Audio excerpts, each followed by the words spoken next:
Hello，大家好，我是小米，为大家带来新一期环世界的视频啦。上一期我们做了几个比较重要的任务啊，并且招来了我们殖民地的第一个小人，他还是一个鹤血种啊。说到鹤血种，上一期关于这个鹤血种的这个任务啊，我做的不够优秀啊，有很多的细节没有注意到。主要是这个任务吧，它是属于环世界中比较罕见的一种任务啊，就是这个血液会议啊，血液议会啊，这个任务其实挺罕见的啊。我玩了这个1000来个小时，这是我第2次遇到这个任务啊，所以我没有太注意啊。首先呢，这个血族啊，他们完成了他们的任务之后，他们离开的时候，他们其实是可以直接逮捕的啊。我当时是蓝名的，我没注意，我直接就 A 上去了啊，这导致直接就死了，这就不太好啊。其次呢，这个火把啊不要拆掉，这个火把千万不要拆掉，我们把它占有。然后把它重新安装，安到我们自己的这个房间里来啊！这个东西能给拥有血族基因的小人提供+2的心情，哎，这个挺不常见的啊，我从来没用过啊，属于一个冷知识了啊，这个我们可以用一下啊。这是关于这里，然后另外一个呢，就是上一期我们还做了一个这个求救信号的这个任务啊，然后最后打包的时候忘了把吃的打包走了啊，虾米名不虚传啊，没忘了把吃的带走了，好在呢，吃的这个东西呢，等我们这帮人这个财富带回来，我们出去买也是可以的啊。我们这边也熟了啊，没有这么紧急啊。而且为了解决这个吃的问题呢，我也在造这个囚犯的这个房间了啊，争取赶紧把我们的这个营养膏机给它做出来啊。这个东西给囚犯来吃的，我们自己的殖民地小人尽量能不吃还是不吃啊。但是囚犯可能还是得吃一吃啊，否则我们的沙漠地形这个食物真的有点供不上。食物供不上最主要的原因还是因为我们的这个这么久以来啊，没来过一次正经的这个人类的袭击啊，一次都没来过啊，就导致我们没有什么希望的肉可以吃啊，这个就没有办法啊。这是这里啊，把上一期的一些问题和这个点说完啊。那这一期上来呢，我们优先先讲一下这一期想跟大家分享的这个干货内容啊，先把干货讲完，因为后边会遇到什么随机事件我就不知道了啊，优先把干货讲了啊。首先呢，这个许湘琴加入我们之后呢，他心情非常的低啊。我一直也没跟大家讲过关于这个游戏中心情系统该怎么维持啊，怎么维护的问题啊。所以这一期上来先分享这件事儿啊。在游戏的最前期啊，就是我们刚开始3个人发展的时候，这个心情基本上是不用太在意的啊。主要的原因就是什么呢？因为我们一落地啊，这个地方就会有一个什么什么的期望。刚开始呢，我们是一个极低的期望啊，会给我们一个+24的这个心情啊。到后边呢，随着我们的这个时间越来越长，这个期望会越来越高啊。我们后边的这个心情加的就越来越少啊，哎，到最后就是不加了。所以越到这个游戏的中期甚至后期啊，心情才越难维持。前期其实是很简单的啊。那这个期望究竟是怎么来的，以及是怎么算的呢？实际上是跟我们殖民地的财富挂钩的。这也是为什么鼓励大家压财富啊。财富不仅跟袭击的强弱有关，也跟我们小人的这个心情维持有关啊。这里呢有2个临界点，希望大家稍微的记一下，一个是18万财富值，一个是30万财富值。超过30万财富值呢，就没有任何的这个期望的心情的加成了啊，就是0了啊。那超过18万呢，这个心情的加成就会从原来的+12变成+6啊，一下子减1半，就是一个跨度比较大的一个值啊。所以这2个坎儿呢，建议大家如果不能控制之前，建议先不要迈过去啊。这是关于期望。这期望呢，除了影响这个受财富值，除了影响这个期望以外，这个期望呢，对于我们的游戏中这个小人的娱乐类型是有要求的啊。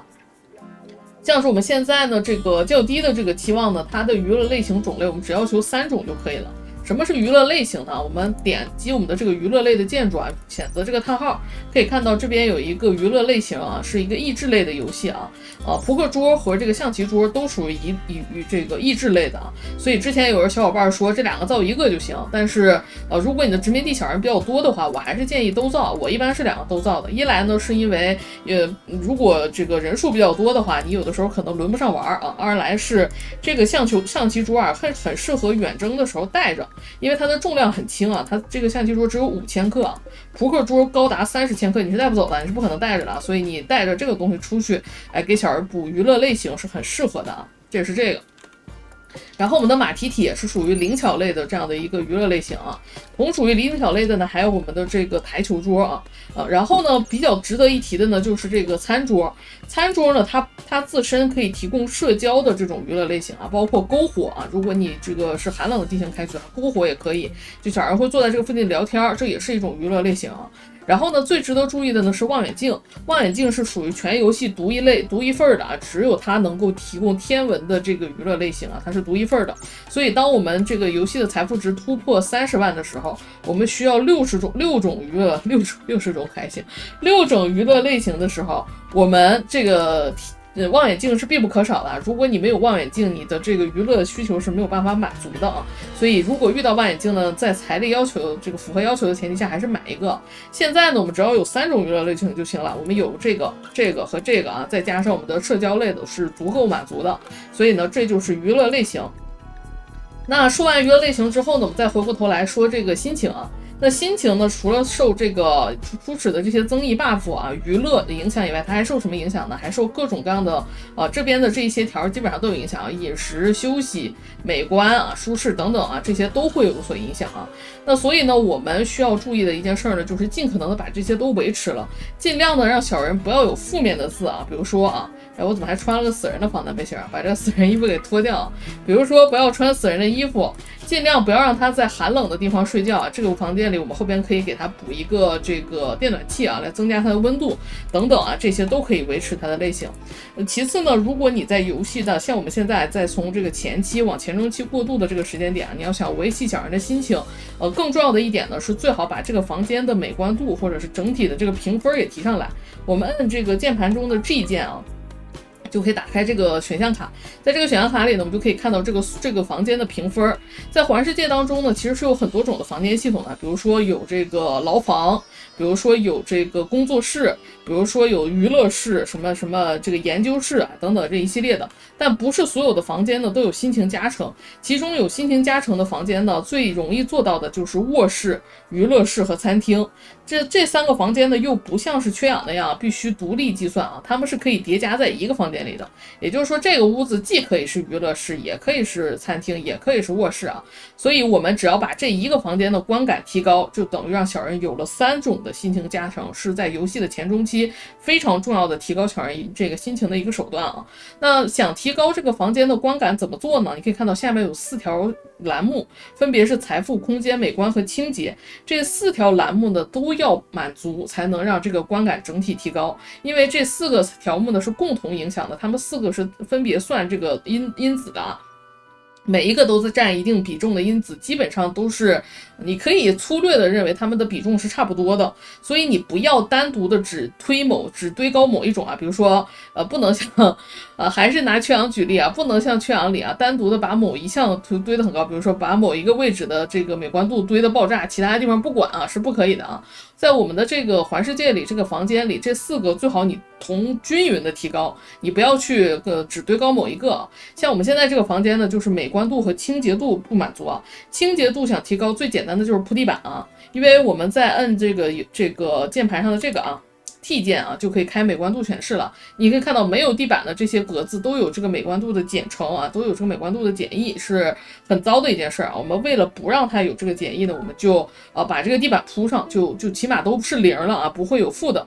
当然脏污还会有再减啊，这个是额外的再说。然后呢，就是这个清洁度。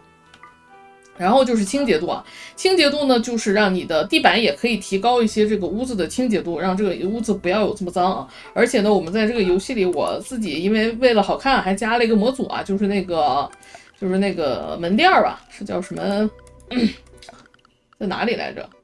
在杂项这里啊，我自己还加了这个门垫啊，这个门垫呢也可以帮助小人在进屋的时候蹭蹭脚啊，让你这个屋子里没有这么低的这个清洁度啊。而且呢，清洁度还会影响小人的这个研究速度，影响做饭的这个是否干净啊，以及等等的一系列的，还有这个医疗的这个水平啊，等等都会有影响。所以找一个主要的房间，把它的美观度和清洁度堆高啊，对于这个心情的维系是非常重要的一个方面啊。那另一个呢，在游戏的前中期最好控制心情的方式就是帮助小儿去维持这个舒适度啊。舒适度是一个前期最好控制的一个心情的方式啊。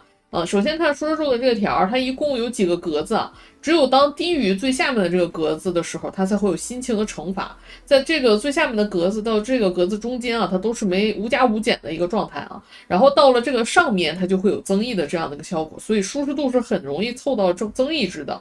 然后呢，它的这几个格子舒适度，它是根据你这个小人所处的这个环境，它提供一个最大值。比如说小人现在正在睡觉啊，就根据这个床能提供的舒适度，这边是0.85，所以我们的这个许香琴它的舒适度就只能最高涨到0.85，它不会再涨了，就是85%的这个状态。然后有了85%的状态，它就拿到了倒数第2高的这个舒适度增益，就是这个极其舒适加8点啊。所以小人在晚上睡觉的时候提供的这个舒适度增益是一个最好的一个保护心情的一个方法啊，给小人一个高品质的床很重要啊。然后呢，只要有一个一般品质的这个床，它就能保底给你提供0.75的舒适度。那我这里为啥是0.85呢？因为你如果再给它配了这个矮柜和这个床头柜啊，这个每一个都能加0.05，最终的这个值就是0.85啊，初始的基础值是0.75，这样呢就可以给它一个极其舒适的这个 buff 了，这是很重要的啊。这是关于床。那此外呢，还要说的呢就是这个餐桌啊，餐桌和凳子。其实吧，前期的这个餐椅它能提供的舒适度的价值是比较有限的啊。如果你只是为了给这个研究台提供一个舒适度的保障，因为小人要长时间在这里啊，如果他感觉到不舒适，比如说他站着的话，这个舒适度值一直下降，他就会这个逐渐的这个舒适度值就会低到这个极值之下，他就会有心情的减益了。那你为了避免这个呢，你给他一个最基础的这个凳子啊，这个凳子呢相对来说是舒适度里不太好的一档啊，只有0.5，但是它可以保底，让你的小人不会有负面啊，这就是有关这个。如果你让你的小人想要有一个比较好的舒适度价值呢，建议还是用餐椅啊。所以呢，在游戏的前期啊，你的这个餐桌旁边的这个凳子啊，你就给破一个小破板凳就好了。但是长期研究的这个研究台呢，如果你的资源允许的话，还是可以出一个餐椅。这个餐椅呢能提供的这个性价比就比较高，因为小人会长时间的在这上面工作啊。这是这里。然后如果呢你一旦有良好品质以上的这样的一个双人床或者单人床啊，良好品质以上。良好可以提供一个112%的加值啊，再配合上这两个0.05的偏移，就能达到0.95啊，就能给我们提供一个极其舒适的这样的一个啊，这个叫奢华享受的这样的一个心情增益啊，性价比极高啊，哎，这就是游戏前中期维持舒适度啊的一种方法。那好，那这几个方面都说完呢，到了游戏的后期啊，想要再维持这个心情，还有更多的方法，比如说上这个社交成瘾品，比如说还有很多的增益的这个 buff 建筑可以拿，到时候我们再来细致的给大家说啊。我们就先说到这里啊，在游戏的前中期，主要就是靠这么一个房间系统，然后把小人的这些负面的这些东西尽可能的避免啊，比如说什么在黑暗中工作啊，什么寒冷中睡觉啊，什么过冷过热呀，这些都给它避免掉啊，就是一个比较好的一个方式了。这边呢马上应该就来兰迪的制裁了，我们看看兰迪会怎么制裁我们啊。我们坐等兰迪的制裁，希望不要太难啊，希望能够安然度过。好，这个许香琴站起来了，我们首先在这个方案里把它都设成家人的方案啊，药它也随身带一个。然后管制里把他的娱乐时间给他加上，这是第一个加入我们的人啊。然后就是工作这里啊，把这个工作相关的东西给他设好啊。他的社交很高，让他优先负责监管好了啊。然后就是他的这个各种属性啊，加工的这个属性很高啊，研究的也还行啊，可以优先让他先切石头啊。然后给他配上这个武器装备啊。他把身上的衣服脱了，我们先不着急吧，我们先给他穿上啊。一来是还能稍微加点温度啊，二来呢我们也需要他这个提供一定的防护手段啊。好，然后重新进货，这是模组的功能啊，提示我们有这个派系它这个商店刷新了啊，让我们去交易啊。但我们现在不敢出门啊，原因还是那个原因啊，我怕这个什么，我们在这里要禁用一下，我们这里管制方案里。在这个食物方案里啊，把我们的这个家人里边把这个营养膏给它先禁掉啊。我们自己人不吃营养膏。来了，这一看就是研磨种啊。坏消息是研磨种来了，好消息是人数不多，并且皇家征募队在啊。但是研磨种比较烦啊，研磨种它会烧我们家田啊，我们家田还没有围起来啊，都是拿这种公的，拿远程的这个研磨种啊。我们赶紧把家里的东西收一下，赶紧把家里的东西收一下，所有人准备集合啊！他先赶紧吃口饭啊，矿工赶紧先回家。我们最好在一个这个财富值不是很高的房间里堵门啊，还是这屋吧，这屋相对来说财富值不高啊。我们老大，我们老大有点饿呀，刚好阎魔种来送饭菜来了。许香琴啊，别管他们了啊，别管他们了，赶紧往这屋走，然后把这屋门保持敞开啊。他们有可能会烧我们的田，这个是最难受的啊。然后园艺机啊，跟着一起往这边来啊，先别着急。清洁机、园艺机啊，都往这边来。吃饭了吗？吃过了啊，吃过了，先别装卸物资了。搬运机、建造机都来啊，都来。他们是立刻吗？立刻开始进攻。这种因为我们家里现在有帮手啊，所以很好解决啊。但是如果没有帮手呢，其实，打这种6个研魔种其实也不是很难。研魔种最难的其实就还是着火啊，因为他们有一个这个技能是吐火啊。你可以看到他们有一个火焰喷吐的这个技能，就像我们酸液喷吐一样啊，会喷一大片火出来啊。当然现在就不太用管了，就无所谓了啊，可能基本上都不用我们掺和。这边的这个就准备逃跑啊，逃跑也逃跑不了，全死了啊。这边也来了，他们又打起来了啊，应该不用我们上，完全不用我们掺和。一下就死俩，你可以看到皇家征木队这实力着实不一般。哎，这个活着太好了，天性悲观，要昏厥了，要撅过去了啊！好，赶紧扶，又有新的血包来了啊，漂亮！哎呀，这波袭击刷的好啊，刚好大哥在啊，刚好，你看这不放火不舒服，司机啊，不放火不舒服，司机，赶紧，去灭火去灭火！哎呀，对，我忘了你是个血族了啊，这就是血族的问题啊，所以血族非常怕炎魔种啊，血族非常怕炎魔种，我忘了，你是个血族啊，你快换人！好，问题不大啊，问题不大。好，有肉吃了。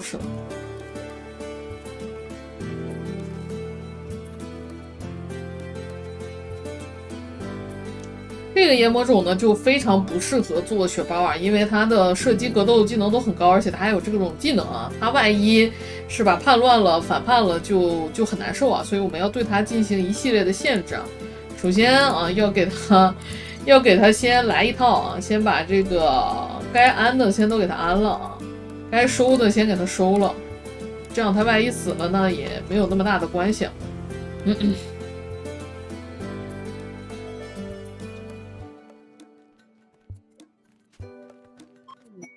好家伙，帝国这为我付出了所有啊！打了工不说，还给我留了11个医药啊！帝国你可太好了，太好！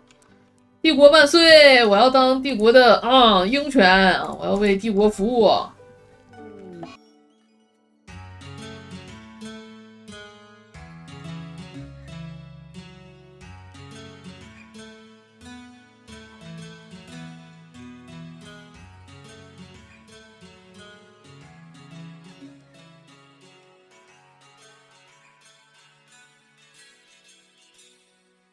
我们把许香琴的活动时间给他换一下，因为他有日光过敏啊，让他白天睡觉，晚上活动，昼伏夜出啊，否则白天他的心情太难控制了。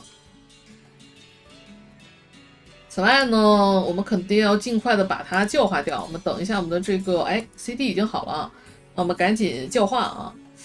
精彩绝伦的14无效，即便无效也问题不大啊。尽可能的提高我们的这个概率。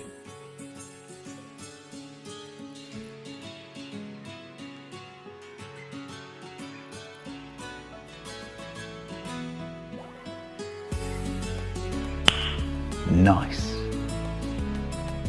哎呀，这老哥就不回来了，免疫性只有66啊，现在已经感染极重了，并且躯干只有4点血啊。那我们就收一个最贵的过路费好了啊，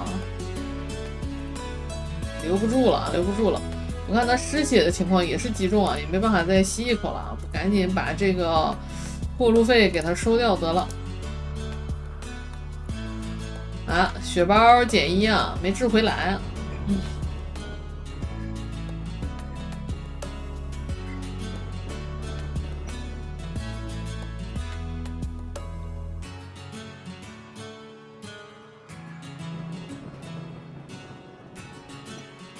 哦，这里有285个有毒垃圾，这种千万不要接啊，非常的不划算啊！这个要占用好多的人力去搬运啊。即便我们有能处理垃圾的技巧啊，除非他给的东西特别特别好，复活液那种啊，否则不接啊，直接删掉啊，没有用啊。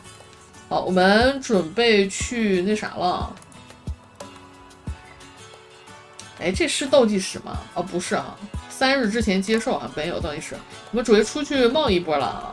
哎，可以看一下这个火把啊，可以看一下我们许香琴的心情。这个等时间到了，自然就没有了。它有一个血光火把的这个增益啊，你可以看到，哎，这边的心情就能缓上来了，就能维持上来了。看一下现在时间，明天一早我们出去冒一波。好，李初瑶也加入我们了，我们来看一下李初瑶的属性啊。善良加工作狂，哎，非常适合做设计专家啊。我们先看一下许香琴和他谁先做一个设计专家啊？好像许香琴更好一些啊，因为许香琴，可以做知识啊，这个设计专家一般来说只能做研究之类的工作了，很多事情都不能干了啊。许香琴可以先做一下医疗和手工这一类的，他们两个都转设计专家其实也是可以的啊。设计专家对我们这个战力是一大提升啊，还是很重要的。我们来改一下优先级啊，这边相关的优先级都可以给它提高一下啊。精炼这些事儿他们可以不做了，大家也可以优先的去切一切石头啊，这些事儿都可以让他先干一干。艺术只有3点啊，还不太行。艺术算了，建造的话也只有3点，算了，也别干了。但是卸除和修葺还是可以干的啊。好，那我们许香恭喜啊，李初瑶加入我们啊！明天我们先来个转职仪式啊，先把他们2个其中之一搞成设计专家啊。现在呢，我们稳定血包就只剩下2个人了啊，只剩2个人了。他们2个呢也可以定期的去做体检啊，比如说定期的去给他抽个血啊。许香琴已经抽不了了，但是这个李初瑶还是可以抽的。但是抽血会极大程度的降低他的降低他的意识啊，会让他失血啊，会降低他的工作能力啊。还是要看情况来抽啊，这个比较安全的时候抽。如果那个什么的时候，危险的时候就还是别抽了啊，别抽了。然后我们来操控他，让他穿一下衣服啊，他把海军装甲穿了啊。穿了就穿了吧，别脱了。裸奔可还行，咱穿着吧。好，然后装个链式，再装一个新轮冲击枪。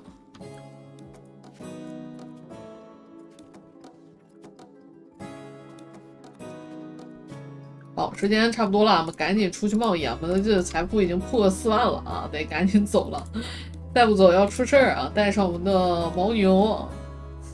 机器人不带了，我看一下能不能带得下啊。皮衣我们带走，我们实在没有时间加工啊。但是如果你有时间加工的话，你可以考虑把它做成这个衣服或者是家具再带出去，会更划算一些啊。我们实在是没有时间去加工它，把这些垃圾武器都带走啊。链式我们留一下，链式我们后面有用的啊。轻机枪没有用啊。死人的衣服都不值钱，都不要。但是防弹裤，较差的拿走，烟罐包留2个有用的啊，这个是战略物品。风雪大衣先留着啊，这个降温的时候还是用得上的。19个黄金，15黄金其实可以啊，家里还有黄金矿没挖啊，所以不用管，不用留下。然后我们远征还是带我们远征需要的吃的，不用带草的啊。这个动物会在远征的过程中自己补给粮食的，所以不用给动物带食物啊。但是如果极端温度你就得带了啊，非极端温度其实是不用带的。然后刚才从天上掉下来一些大麻叶啊，最好加工一下再卖，直接卖很亏啊。但我们现在没有时间有人做这个事儿。不卖啊，不卖，就这样了啊。然后我们给他改一下这个方案。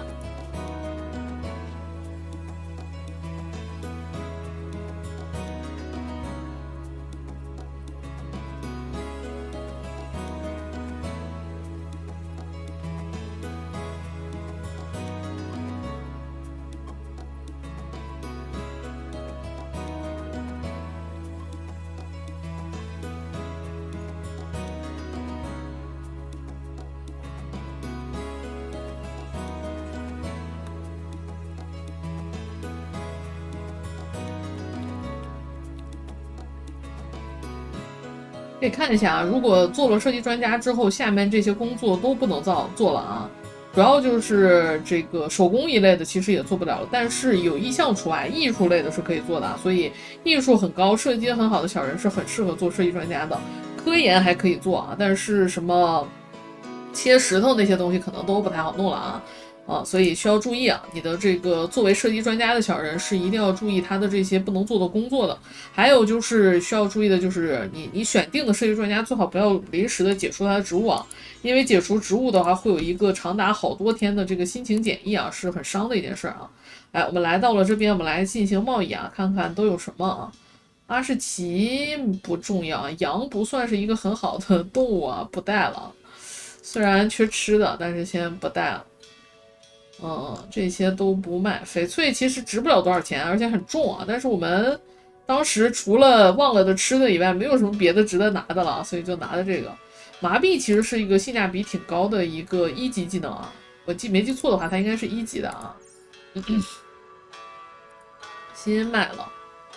撕芯片，我们看看有没有神器啊？突击步枪良好，不太值当啊。羊毛与石头帽没有用。有2个神器啊，2个神器。差钱啊，差钱。蘑菇布的衣服其实也很好啊，但是现在没有这么多钱啊。平板电视没有用。那我们优先肯定还是拿神器，神器更重要一些。麻痹要不先不要了啊，因为我们没有钱，1毛钱都没有啊。麻痹不要了。化合燃料其实不急，如果你没有拿到手榴弹和这个 EMP 手雷的话，我会建议你在这个时间点一定要买一点化合燃料，用来做这个 EMP 和手榴弹啊。包括烟罐包也是一样，这3个东西我们都是袭击或者是拿到了啊，用种种途径拿到了，所以就化合燃料就不急需了。但如果你没有的话，这个时间点应该开始准备这件事儿了啊。我们剩下的都买布好了，台球桌还没造。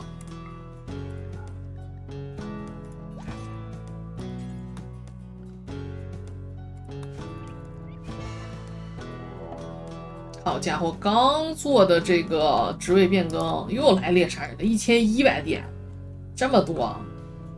美洲狮已经算是强度比较大的了，但好在我们基本上人人都有链式了啊。有了链式之后，打这种猎杀人类就手拿把掐的非常好打啊。我们所有人准备啊，包括其实这些机器人应该那啥的，否则很容易死掉。那我们机械师不在，没有办法控制这些机器人啊，所以就在这个模式里把所有人的机器这个的工作模式都给它进行一下切换最好啊。切不了吗？我看一下能不能切，在这里能不能切？切不了，没有机械师在切不了，那就只能让他们自求多福了。主要是这个小机械死掉了，还得花金属复活啊，有点贵的。我们接下来要赶紧把阵地出了啊，我们招更多的人啊，把阵地出了。这赵一涵马上也要加入了。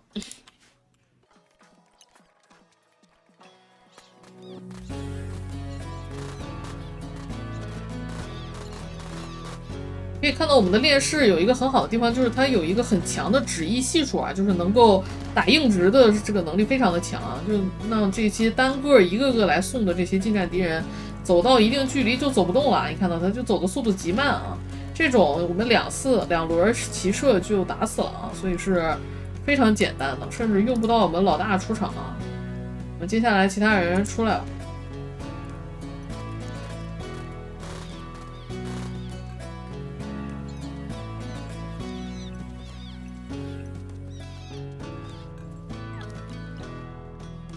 食尸鬼植入好了，我们先解锁活铁塑造台。我们也应该开始收这边的活铁了。我们在这边选择意向 DLC 的这个选项卡，选择活铁采集器啊。活铁采集器是会减少这个收容强度的，所以我这边单独造了一个收容室。首先呢，这个收容室呢，你一定要用石墙啊，不要用这个木头墙。如果能活铁够的话，用活铁墙最好啊。然后最好用这个安全大门。这个安全大门，如果你不是意向 DLC 开局的话，你是没解锁的啊。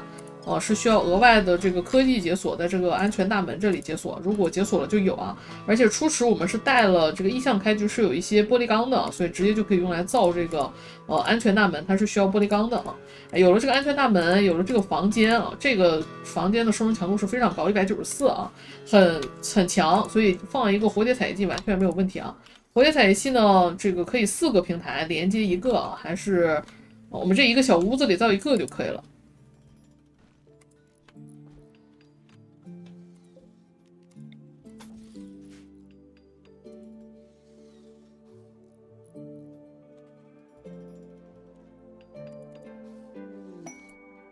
好，我们这又来了一个人啊！自上一期开始啊，我们连续加了3个小人进来啊，但全是女性啊。我们现在矿工是我们家独苗的一个男性 NPC 啊，没有别的了。哎，你看到这个就是属于艺术很高的这个，而且他本身什么东西都做不了，所以我没有把李初瑶也转成设计专家，因为他毕竟手工比较高，他还可以干别的事儿啊。我们的这个赵一涵他本身啥就干不了，而且其他属性也不高，我们就直接让他转职为这个设计专家就好了。我在方案里啊给他改一下。我们现在殖民地里有了一定的肉和这个素菜以后，我们可以考虑做饭的时候不再做这个简单的食物啊，而改为做这个精致食物。简单食物呢，你或者用0.5营养度的肉，或者是0.5营养度的素菜啊，而精致的食物呢，就要是1:1的这种关系来做。当然还有纯精致的素和精致的肉啊，这种就亏了，就要0.75的营养值，就不赚了。所以我们还是做这种1:1的是最好的。所以我们就在这里先少量的做啊，不用做太多，我们还是让大厨来做。放在地上，然后肉类呢，我们基地里的人是能吃培根肉的，扭曲肉不吃啊，虫肉可以勾上啊。然后我们来重新的去做一下，然后所以这个格子呢，我们之后呢就优先去放我们的这个精致书啊，有精致书优先用精致书。接下来呢，我们要做的就是把我们整个基地围起来，包括我们的这个农田围起来，然后开始逐步的出我们的这个打击阵了。我们现在已经有了几把这个链式了，还差一些，但是已经能够初步的出一个打击阵了。或者是不应该叫打击阵了，打击阵算是远古版本的叫法，现在应该叫做变体的，应该是变体打击阵吧，以链式现代枪为主的一个室内这个封闭阵地。有人无事可做了，因为他就只会干这么点活啊。我们给他做一个易创台啊，开始为这个屋的美观度来增加了啊。易创台在我们的生产这里边我们可以找到啊。易创台呢？这里啊，易创台，我们就做一个钢铁的易创台就可以了，就还是先放到这个屋子里啊。然后我们其实有很多的钢渣块可以熔炼啊，我们在这里可以再做一个，我们这个院子马上就要围起来了嘛，所以这个就算不算是纯在外面裸露着了，我们造一个这个电熔炼器好了。这电熔炼器可以熔一些钢渣块，帮我们就是一些无事的小人可以来溶解啊。但是这个电熔炼器呢，一定要记得给它造这个屋顶啊，如果没有屋顶的话，下雨天它是会短路了。把这两个都可以造起来。我们的大厨和矿工要举行婚礼了，赶紧放下手下的活儿。我本来是看到修品贸易商来，我想去临时收个过路费的，但是结婚这件事必须要参加。这能给我们的小人提供长达30天的稳定的心情增益啊，非常重要的一种加心情的手段。无论是参加婚礼的人，还是正在结婚的人啊，都能提供非常长的一个心情 buff 啊。我们一定要吃到啊，所以赶紧回来参加婚礼啊！这个时间好长啊，我估计我来不及跟他交易了啊。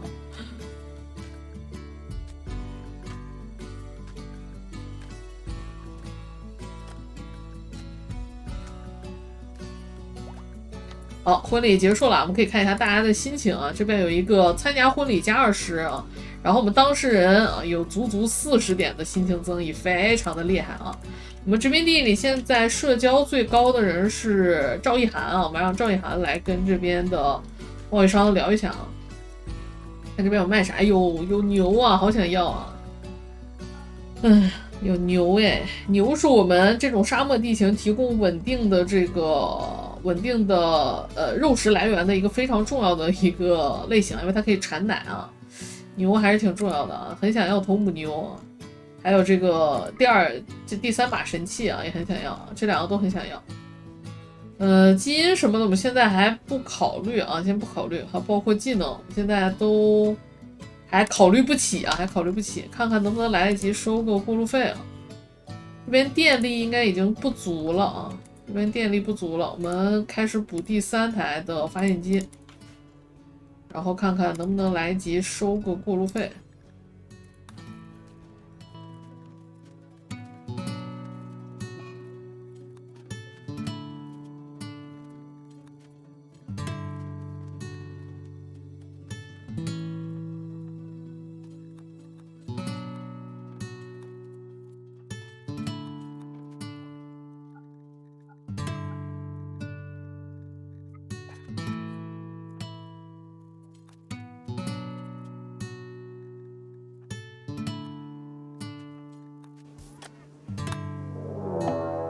哎呦，点快了，把这个袭击的通知给点掉了啊！点掉了也没关系，在这个消息里能看到的。哦，1500点的机械集群啊，终于来机械集群了。我们看一下我们现在的财富值。哦，已经破5万了，怪不得。看一下啊，他们落在哪里啊？落在这个位置啊。机械集群呢，给我最大的感觉，每一次来机械集群就有点像是在做一个。解数学题一样啊，找一个数学题的最优解。哇塞，120秒冷却时间的迫击炮，这么看得起我啊！3.2天定时激活探测器，又有探测器，也有迫击炮，好，很看得起我啊！还有一个速射蜈蚣和电荷冲击炮塔和地狱火弹炮啊，这个很难解啊，这个很不好解。主要的问题在于这个迫击炮120秒之后就会朝我们的基地发射了啊，会很讨厌，会很讨厌。然后这边的探测激活剂呢，就是小人一旦走过去啊，机械族没有关系，小人一旦走过去就会有问题啊。但现在呢，由于我们现在有机械族在啊，所以这个东西要解也不是不能解啊。我们先从个档。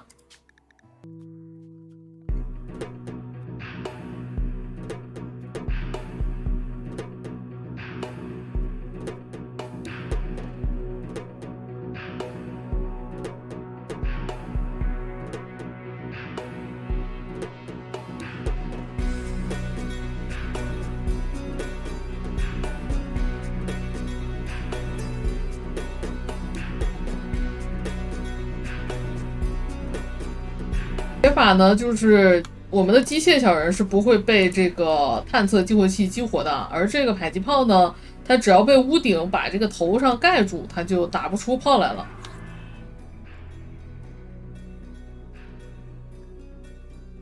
但是呢，这样做的一个坏处呢，就是我们在这个迫击炮上方建造屋顶的时候，会激活这些机械族啊，然后他们就会赶过来袭击啊。所以如果你的时间足够呢，就是不像我这边120秒的话，假如说你这个时间足够，你可以考虑在这边稍微的拉一堵墙啊，因为有了这堵墙之后呢，这个机械族对我们的这个视野就没有这么开阔。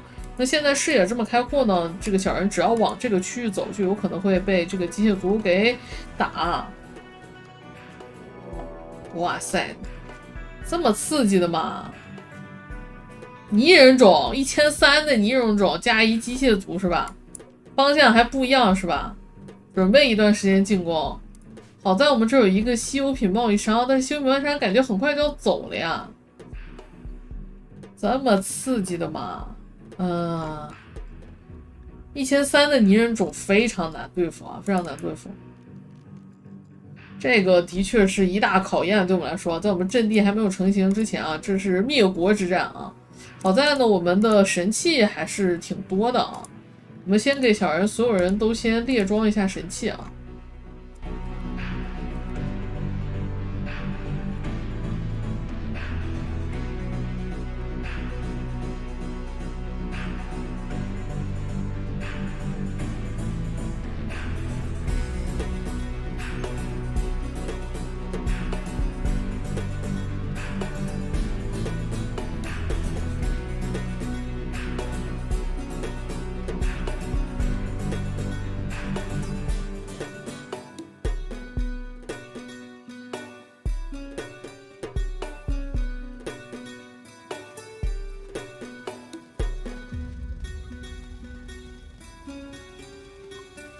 好家伙，这两件事是同时发生的，老哥们的进攻和商队的离开，这对我来说非常的不好啊！如果商队直接从右边这边走的话，大概率跟他们遇不到啊，这对我们来说是一个真的是一个很严肃的考验啊。那没办法，我们也只能硬着头皮上，我们这里打一个拐角杀好了啊！这么多泥人老哥，我们得动用我们的所有的力量，还有我们的所有立国之本啊，都得跟着一起上场啊！还有所有的小机器人，没有一个人能在这场战争中，豁免啊，豁免。果然他们从这边走啊，遇不到了啊。老哥，你们慢点走，走这么快的吗？我们把小机枪也得安上，也得安上。这个东西是可以帮我们，吸引仇恨的。虽然这边现在是没有电啊，没有电。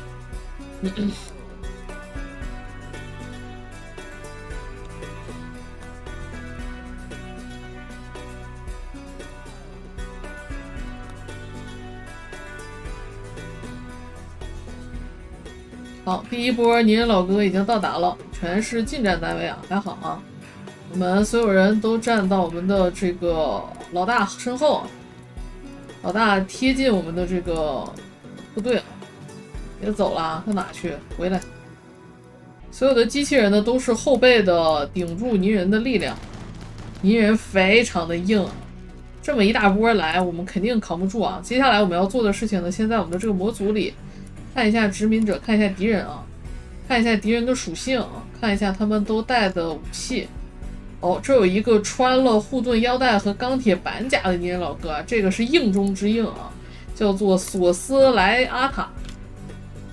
看看他在哪个位置，哎，他去追这帮人了，这商队能不能帮我拖延一部分啊？哦，由于他走得很慢，他在最后啊。这个人呢，我们可以考虑用这个冲击枪给他点掉啊，这个错乱枪给他点掉，让他作为我们的，是吧？算是内应了啊，内应了。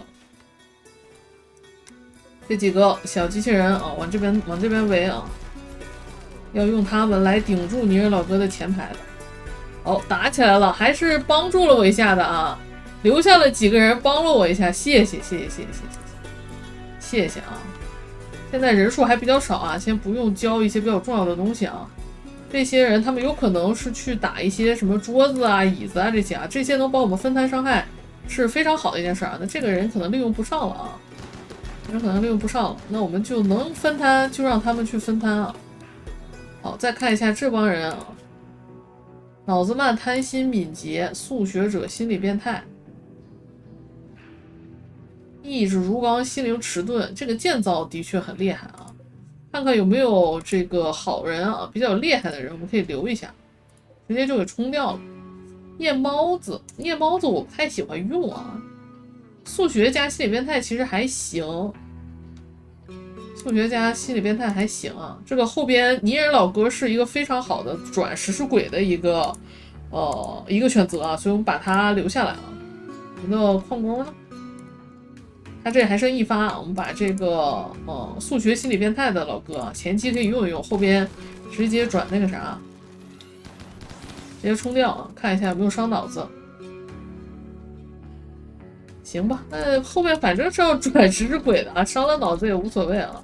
我们再看看其他人，这个俊俏太老了，哎，坚韧的泥人老哥，木腿什么的都不重要啊，来，这是人才啊，留下。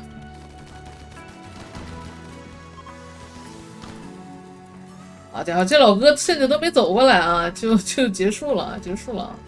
别看好像打得很轻松啊，这是因为商人老哥帮我们吸引了一部分火力啊，再加上我们自己用了2发这个神器啊，才相对来说好一些啊，否则这个泥人老哥真的是不是开玩笑的啊，不是开玩笑的。我们看看有没有活人啊，全是尸体，没有活人。看看这边。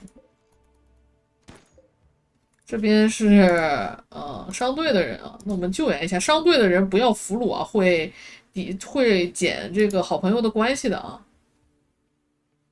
这里也会写了啊，激怒派系啊，我们把它照料一下，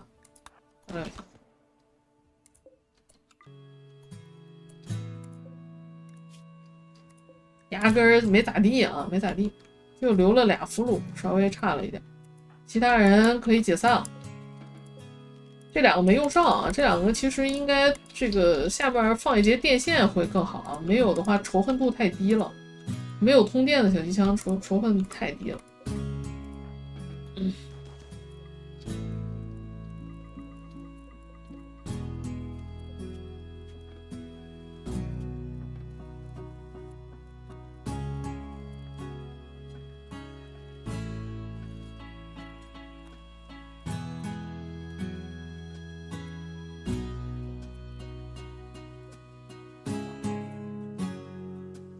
接下来我们要注意的一件事呢，就是这边的这个机械集群啊，这个机械集群呢，我们靠一个墙把这个迫击炮封了，但是其他的这些都激活了。我们首先要看一下他们最远的一个攻击范围大概在哪个位置啊？其实可能就是这个加农炮的这个位置是最远的。那我们现在就利用一下我们的模组，画一个新的活动区啊，管理活动区，新建一个活动区啊，然后呢选择添加活动区，活动区1。在这边呢，选择我们的这个圆形啊，就选择这个圆形，然后以它为圆心。哎，没选上，以它为圆心。哦，这边不是圆心，那我们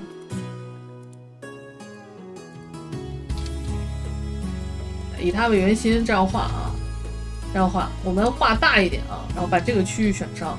然后呢，我们再在这边管理活动区里选择。反向选择，那就除了这个圆以外的其他位置啊。然后呢，我们最好验证一下，比如说我们可以看一下这边的加农炮，你看到这边的加农炮还更远一些啊，那我们可能要再画得更大一些啊。比如说我们在这边我们移除活动区1的时候，我们可能要移的范围更大一些啊。比如说这边的这些区域我们都别去了啊，给它这就等于是割地赔款了啊。好在我们这个房间的门还能在我们的这个范围内啊，所以管制里我们把所有的小人啊的活动区范围都局限在这里啊，小人才会激活他们啊，这个机械族无所谓的，他们属于是同类单位了啊，机械族还可以啊。好的，那本期视频的时间差不多啦，这一期我们一共召唤了，就是又加入了2个实力很强劲的远古小人啊，并且俘虏了2个泥人老哥，解决了一波泥人老哥的袭击啊。下一期呢，我们必定啊，一是要把这个阵地造出来啊，而且我们要把我们的研究室造出来。我们的这个微电子解锁了好久了，但是研究室一直没造出来啊，主要就是因为受这个地形限制啊，我们这个高级研究台放下之后是不能够移动的啊，我的研究室的位置大概在这里啊，所以在受限于这个砖的限制啊，我要着急先把这个基地的外围封起来啊，所以还没去搞这个事情啊，下一期上来我们把这个事情给它搞完。好的，感谢大家收看，如果你喜欢这一系列，帮我下面一个3连，我们下期节目再见吧，大家拜拜喽。